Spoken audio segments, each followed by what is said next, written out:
Marahnya Nyak Kopsa usai Farida Nurhan nangis merasa dizolimi.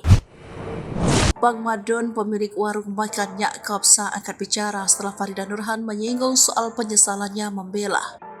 Diketahui polemik ini bermula usai Farida berusaha membela Bang Madun alias Nyak Kopsa yang mendapat review buruk dari food vlogger Kodeblo. Namun pembelaan Farida justru menuai banyak kecaman hingga berakhir terancam dipolisikan oleh Kodeblo atas dugaan doxing. Sementara Bang Madun dan rivalnya Kodeblo dikabarkan sudah saling mendamaikan masalah review yang belakangan jadi sorotan.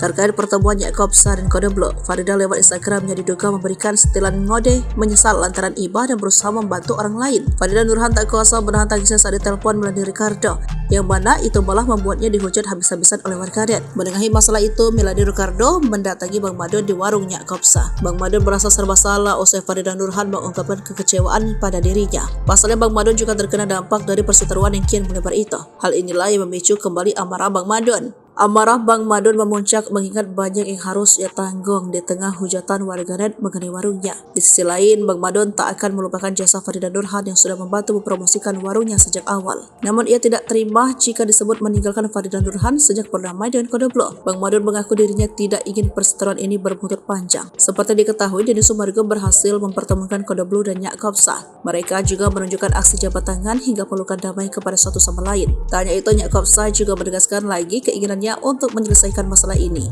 Ia ingin kembali untuk fokus bersama-sama memajukan UMKM. Sementara Kodeblo tetap dengan keputusan untuk tetap menjebloskan Farida Nurhan ke penjara. Seperti diketahui, Farida Nurhan diduga doxing hingga melakukan body shaming terhadap Kodeblo. Bersamaan dengan postingan tersebut, Kodeblo juga berjanji akan menyelesaikan semuanya dengan kepala dingin.